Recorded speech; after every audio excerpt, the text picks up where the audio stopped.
मुख्यमंत्री डॉक्टर मोहन यादव शुक्रवार को भिंड जिले के मालनपुर पहुंचे, जहां उन्होंने एलिक्सिर इंडस्ट्रीज का भूमि पूजन किया। मालनपुर में नवीन फैक्ट्री में 850 करोड़ रुपए का निवेश किया जा रहा है। कंपनी अगले 1 साल में 2026 तक बनकर तैयार होगी, जिससे बड़ी संख्या में युवाओं को रोजगार मिलेगा। मध्य प्रदेश के भिंड जिले के अंतर्गत औद्योगिक क्षेत्र मालनपुर में उद्योगपतियों द्वारा बड़े निवेश की तैयारी की जा रही है। राज्य सरकार ने नवीन उद्योगों का जाल बिछाने के लिए निवेशकों के साथ इन्वेस्टर मीट जैसे आयोजन करके उद्योगों को बढ़ावा दिया है। शुक्रवार को मुख्यमंत्री डॉक्टर मोहन यादव मालनपुर में एलिक्सर फैक्ट्री की नींव रखकर नौजवानों और किसानों को बड़ी सौगात दी। यह फैक्ट्री क्षेत्रीय किसानों से यूकेलिप्टस खरीदेगी और खेतों में ही अनुबंध करके कारखाने तक लकड़ी पहुंचाई जाएगी। औद्योगिक क्षेत्र को फिर से समृद्ध बनाने के लिए शासन ने विशेष प्रयास किए, जिसके परिणाम स्वरूप पहले चरण में 35 कंपनियां स्थापित की गई। इनमें 4000 से अधिक युवाओं को रोजगार दिया गया। इस दौरान मुख्यमंत्री डॉक्टर मोहन यादव ने संबोधित करते हुए कहा कि प्रदेश के युवाओं को रोजगार देना उनकी पहली प्राथमिकता है। हाल ही में सरकार ने प्रदेश भर में रीजनल इंडस्ट्रीज कॉन्क्लेव की थी, जिसके अब सकारात्मक परिणाम सामने आने लगे हैं। इस अवसर पर जहां से मैंने पहले उल्लेख किए, ऐसे सभी इंडस्ट्रियों के अलग अलग डायरेक्टर, जनप्रतिनिधिगण मुरैना और ग्वालियर के साथ भिंड में भी हम एक साथ आज ये शुभारंभ हो रहा है नए सवेरे का। जैसे कि हम सबको जानकारी है, वैसे यहाँ सदा नीरा नर्मदा जी के समान एक और बड़ी नदी है जो यमुना जी की गोद भरती है, चंबल नदी।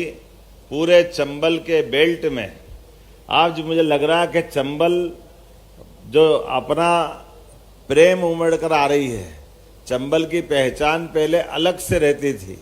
मुझे लगता है कि उद्योगों के कारण से अब मालवा से इसकी पहचान जुड़ेगी। यहाँ उद्योग की रचना के माध्यम से चंबलमती का नाम संस्कृत में चर्मनवती भी है। और ये बात सही कि हमारे अपने वर्तमान के उद्योगों की मालिका के माध्यम से जिस प्रकार का समय चल रहा है, यशस्वी प्रधानमंत्री का जोरदार अभिनंदन करें श्रीमान नरेंद्र मोदी जी का। वैसे तो ददरुआ धाम के हनुमान जी भी, उनकी भी कृपा है, पर उनकी कृपा हमको सब तरह से मिलती है। लेकिन जहां हनुमान जी होते हैं उसके बाद ही राम जी आते हैं। राम राज्य का तो हम सब केवल हनुमान जी के नाम स्मरण मात्र से उस युग में पहुंच जाते हैं, जहां जीवन के सब मूलभूत अधिकारों के साथ एक भयानक शक्ति संपन्न शासन से लड़ने के बाद भगवान श्री राम ने अपने शासन के सूत्र जब संभाले तो राम राज्य के रूप में एक राज्य बना, जो आज तक उनके शासनकाल को इतने दिल से याद करते हैं भारतवासी कि दुनिया में कहीं कोई अनजान से अनजान आदमी में मिल जाए तो राम राम करके वो आनंद का एहसास कराते हैं, जिसके कारण से हजारों साल से प्रभु राम का वो काल हमको आज भी आनंद देता है। भगवान राम के उस काल के अंदर मैं कई मामलों में थोड़ा बोलूंगा तो जल्दबाजी हो जाएगी, लेकिन तुलना करो केवल यशस्वी प्रधानमंत्री के शासनकाल की विशेषताओं के बलबूते पर, जब हम अपने देश के अंदर औद्योगिक स्तर पर देखेंगे तो देश की अपनी 2014 के पहले की स्थिति क्या थी। 2014 के पहले भारत 11वें नंबर आर्थिक व्यवस्था में था। और कितना आश्चर्य की बात है, थोड़ा अटपटा लगेगा, 1947 में जब देश आजाद हुआ तो हमारा 1 रुपया और डॉलर की कीमत भी 1 ही रुपया थी, दोनों में कोई अंतर नहीं था। गेहूं और सोना 1956 में जब मध्य प्रदेश बना तो गेहूं 94 रुपये कुंटल था और 90 रुपये तोला सोना था। ये अपने सामने ही है। 55 साल तक हमारे विरोधियों की सरकार रही है। अब अगर उनसे ये बात कहें तो बड़ा बुरा लगता है, क्या आप ही ने कर दिया विकास, हमने कुछ किए ही नहीं है, हम कहां थे, देश कहां था, हमने अंग्रेजों से लड़के आजाद कराया, पता नहीं क्या क्या बात करने लग जाते। अब उनसे कौन पूछे, आपने देश के साथ आजादी की लड़ाई लड़े तो हम आपको धन्यवाद दे रहे हैं, लेकिन हम ये भी भूलेंगे नहीं कि हमारे देश की आजादी के समय आपके बड़े बड़े नेताओं को आपने भुला दिया।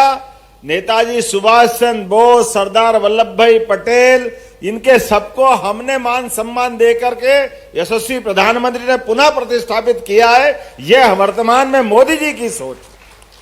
एक तरफ विरासत से विकास की ओर का सपना देखते हैं, दूसरी ओर देश के आजादी के साथ केवल भारत आजाद नहीं हुआ, भारत के साथ इजराइल जैसा देश भी आजाद हुआ है।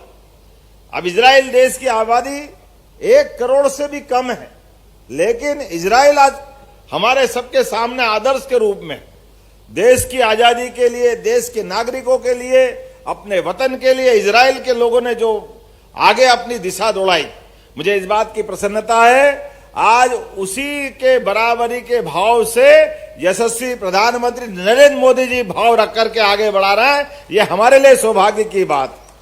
इसलिए अपने देश के अंदर, देश की व्यवस्थाओं के अंदर मुझे इस बात की प्रसन्नता है, आजादी के बाद पहली बार भोपाल के अंदर राजभवन में हमारे प्रधानमंत्री अगर जीआईएस में शामिल होने आए तो केवल जीआईएस में शामिल नहीं हो रहे हैं, वो मध्य प्रदेश को आगे बढ़ाने के लिए, आशीर्वाद देने के लिए हमारे बीच में आए। हमारा औद्योगिकरण का जो संकल्प है, लोगों की जिंदगी बेहतर बनाने के लिए, मध्य प्रदेश को पूरे देश में नंबर 1 का राज्य बनाने के लिए जो संकल्प से हमारी सरकार बढ़ रही है, यह वो संकल्प के ऊपर आशीर्वाद देने पधारे थे। मैं इस बात की गारंटी ले सकता हूं। जब ताली बजाना तो दिल से बजाओ, 2-4 बजाओ तो मजा ही नहीं आ रहा है। मुझे मालूम है भिंड की आदत और मुरैना की आदत, ग्वालियर की आदत कुछ और कानों में सुनने की होती है, जहां ठाए ठाए की आवाज आती थी, अब मशीनों की गड़गड़ाहट की आवाज आएगी। लोगों को रोजगार मिलेगा, बदलते दौर का समय है। उनके शासनकाल में लोगों को मरने के लिए डाकुओं का आगे छोड़ दिया गया था। अपने छोटे छोटे वोट के लालच में बड़े बड़े नेताओं ने समझौता करते हुए गांव के गांव ठेके पे दे दिए थे, कई पीढ़ियां बर्बाद कर दी। आज उनकी पीढ़ियों के परिवार के अंदर के कष्ट को देख करके वाकई दर्द होता है। ये मुरैना, भिंड, ग्वालियर, चंबल का पूरा अंचल, अरे ये हर युग में, हर परिस्थिति में लड़ने का मादा रखता है, हर स्थिति में अपनी विशेष पहचान रखता है। लेकिन काल के प्रवाह में ढंग से ध्यान नहीं दिया गया तो दुर्भाग्य रहा। लेकिन मुझे इस बात की प्रसन्नता है कि हमारे बीच जब हम विकास की बात कर रहे हैं तो विकास के मामले से अब चंबल के अंदर भी आप नीलगिरी के पेड़ लगा करके कमाई कर सकते हैं। ये उसका कारखाने का भूमि पूजन होने वाला है। यूकेलिप्टस और दूसरा कौन सा पेड़, बांस। आप आराम से लगाओ, सबकी बांस और यूकेलिप्टस की लकड़ी खरीद करके, थोड़ा बहुत बम्बूल भी ले लेंगे, लेकिन सबको मिक्स करके यहां ये जो हमारी फैक्ट्री खड़ी हो रही है 1000 करोड़ की, इसके माध्यम से ये भिंड की धरती अब अलग प्रकार से जानी जाएगी। और ये नहीं, ऐसे बहुत सारी प्रकार की इंडस्ट्रियां ढेरों प्रकार की आ रही है, लगातार सिलसिला चल रहा है। मैं इस अवसर पर हमारे यहाँ के प्रदेश के विधानसभा अध्यक्ष श्रीमान नरेंद्र सिंह तोमर जी को भी बधाई देना चाहूंगा। जोरदार अभिनंदन करो। मुरैना भी बदल रहा है, मुरैना भी करवट ले रहा है, और जोरदार तालियां श्रीमान सिंधिया जी के लिए भी बजाओ। ग्वालियर भी करवट ले रहा है, श्रीमान प्रहलाद पटेल जी के नेतृत्व में भिंड भी बदल रहा है, जोरदार ताली बजाओ। राकेश शुक्ला जी हो, लाल सिंह आर्य जी हो, प्रद्युम्न तोमर जी हो, लीडरशिप ऐसी चाहिए जो रोजगार परक दृष्टि रखे, लीडरशिप ऐसी चाहिए जो लोगों के जीवन को बेहतर से बेहतर बनाने के लिए आगे बढ़े। मुझे इस बात की प्रसन्नता है, एक तरफ जब हम उद्योगों की मालिका खड़ी कर रहे हैं तो ऐसे उद्योगों के लिए केवल जवानी जमा खर्च नहीं कर रहे हैं, करके दिखा रहे हैं। हमारे लिए इंडस्ट्री कॉन्क्लेव करते करते अभी पूरा साल नहीं हुआ है, लेकिन उसके पहले पहले ये लगातार भूमि पूजन लोकार्पण का जो सिलसिला चल रहा है, जोरदार अभिनंदन करें इस संकल्प के लिए। भूखे पेट होए न भूखे भजन न होए गोपाला, संभालो अपनी कंठी माला। हमारे यहाँ तो संत बैठे हैं, इसलिए हमारे यहाँ तो पद्धति रही है कि भूख रहे जिसको लगे तो उसको तो व्रत का अधिकार भी नहीं। व्रत का मतलब संकल्प, और संकल्प से अपनी इच्छा से भोजन को त्याजे तो वो उपवास व्रत, नहीं तो काय का व्रत। परिस्थिति के मारे अगर भूखे कोई मरे तो उसको उपवास नहीं कह सकते, उसको व्रत नहीं कह सकते। ये हमारी इच्छाओं पे अपने संकल्प शक्ति की विजय होती है, ये हमारी सनातन संस्कृति है। अरे हमारे यहाँ तो इतनी सारी बातें हैं, कभी समझो तो ध्यान में आएगा। हमारे यहाँ कई बार जाने अनजाने में व्रत और त्योहार में अंतर समझ में नहीं आता। पर्व और त्योहार, जिसमें एकादशी पर्व, द्वादशी पर्व, जन्माष्टमी पर्व, रामनवमी पर्व, जिस दिन हम उपवास रखें अपनी संकल्प शक्ति से, वो हमारा पर्व। और जिस दिन खूब खाने को मिले वो त्योहार, होली हो, दिवाली हो, ये हमारे त्योहारों की परंपरा। इनसे हमारे यहाँ अपनी संस्कृति जानी जाती है। जिनको नहीं, अभी उस बात को जानने के लिए बहुत अलग प्रकार का समय चल रहा है, जब हमारा देश अपनी अच्छाइयों को लेकर के, दुनिया वाले कोविड के काल ने नमस्कार भी दोनों हाथ जोड़ के सिखा दिया है। इससे बढ़िया बात क्या हो सकती है? नमस्कार का क्या महत्व होता है।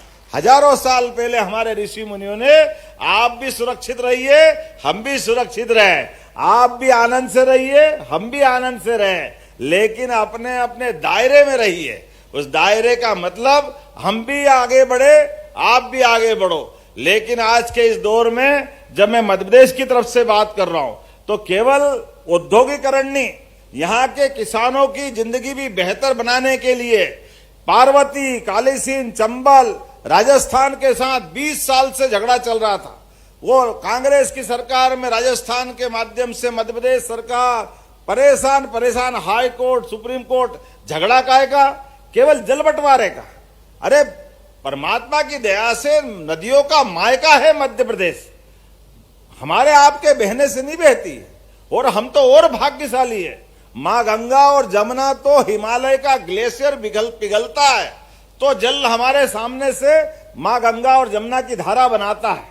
लेकिन मध्य प्रदेश के अंदर अपने प्राकृतिक संसाधनों के बलबूते पर, अपने घने जंगलों के आधार पर, चट्टानों के कारण से, आबो हवा के कारण से, भौगोलिक रचना के कारण से मां चंबल हो, नर्मदा हो, क्या वेग से बहती है कि मानो जमुना गंगा से अपनी बराबरी कर रही हो। यह आनंद हमारे यहां आता है, यह हमारा सौभाग्य। लेकिन ऐसे पवित्र नदियों का जल थोड़ा उधर मिल जाए, थोड़ा इधर मिल जाए, जबरदस्ती से झंझट, किस बात का झगड़ा?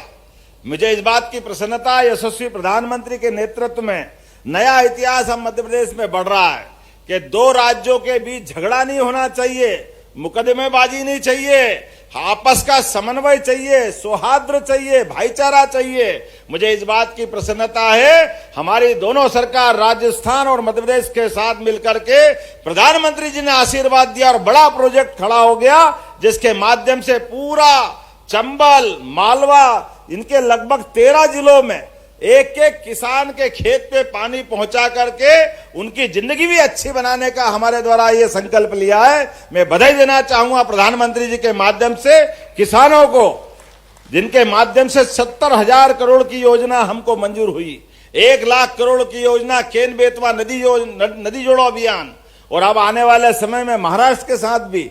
तो उत्तर प्रदेश, राजस्थान, मध्य प्रदेश सब आपस में मिलकर के अपने संसाधनों का बंटवारा करते हुए ऐसे कई काम कर रहे हैं। तो आज के इस अवसर पर गोयल साहब, आपने अच्छा संकल्प लिया, भिंड की धरती पर एक नए युग का सूत्रपात हुआ है। मैं आपको भी बधाई देता हूं, आपके परिवार को भी बधाई देता हूं, और परमात्मा चाहेगा बहुत जल्दी और नई नई प्रकार के उद्योगों की शुरुआत होगी। पुनः आज के इस अवसर पर आप सबका वंदन, अभिनंदन, बहुत बहुत धन्यवाद। एलेक्सिर इंडस्ट्रीज भूमि पूजन के अवसर पर मुख्यमंत्री डॉक्टर मोहन यादव के साथ कैबिनेट मंत्री प्रहलाद सिंह पटेल सहित स्थानीय जनप्रतिनिधि और उद्योगपति उपस्थित रहे। बात की प्रसन्नता आज भिंड के अंदर यहाँ 1000 करोड़ से ज्यादा की राशि की ये बड़ी इंडस्ट्री का आज भूमि पूजन हुआ। एलेक्सिर इंडस्ट्री प्राइवेट लिमिटेड के द्वारा भविष्य के अंदर यहाँ यूकेलिप्टिस और बांस की खेती को भी प्रोत्साहन दिया जाएगा। बीएड के जंगल में अब रोजगार के अवसर किसानों को भी मिलेंगे। 15,000 से ज्यादा किसान इस इंडस्ट्री से लाभान्वित होंगे। आपको याद होगा कि हमने पार्वती काली सिंह चंबल योजना के माध्यम से भिंड, ग्वालियर, श्योपुर, मुरैना इस पूरे जिले के अंदर पानी की राशि उपलब्ध करा करके किसानों की जिंदगी बेहतर करने के लिए लगातार काम कर रहे हैं। लेकिन आज जब मैं यहाँ भूमि पूजन कर रहा हूँ, ऐसे में ग्वालियर के रेडीमेड गारमेंट्स की 7 इंडस्ट्रियां अलग अलग, अरोड़ा इंटरप्राइजेस, कटारिया इंटरनेशनल, कुमुद गारमेंट्स, मयूर सेल्स, नाइस स्पोर्ट्स, ओम इंटरप्राइजेस और सन्मति इंटरप्राइजेस, ये 7 इंडस्ट्रियों का एक साथ यहीं के उनके साथ भी उनका भी भूमि पूजन हुआ है। इसके अलावा मुरैना की 11 अलग अलग प्रकार की इंडस्ट्रियां, Chandrashree food private limited, Parinamitra electrical private limited, Atharvamex Bharat private limited, Siddhivinayak polypack private limited, Satya marketing, Harsha enterprises, zenith enterprises, Prajwal Sharma ji की अपनी industry, Aanya enterprises, Koshkura private limited, Ambika food private limited, ऐसे कई सारी इंडस्ट्रियों का भी मैंने यहीं से भूमि पूजन किया है। और उम्मीद करेंगे इंडस्ट्रियां बहुत जल्दी आगे बढ़ेगी और कई प्रकार से रोजगार के अवसर देते हुए मध्य प्रदेश को समृद्ध करेगी। उद्योगपतियों के लिए, रोजगार परक इंडस्ट्रियों के लिए लगातार हमारा अभियान चल रहा है और ये वर्ष हमने उद्योग और रोजगार वर्ष के अवसर पर मनाया है। इसलिए पूरे साल ऐसी सौगातें भी मिलती जाएगी और नई नई प्रकार की इंडस्ट्रियों से हमारे हर एक औद्योगिक क्षेत्र में नई प्रकार से उद्योग रचना खड़ी होगी। मेरी अपनी ओर से सारे बंधुओं को बधाई।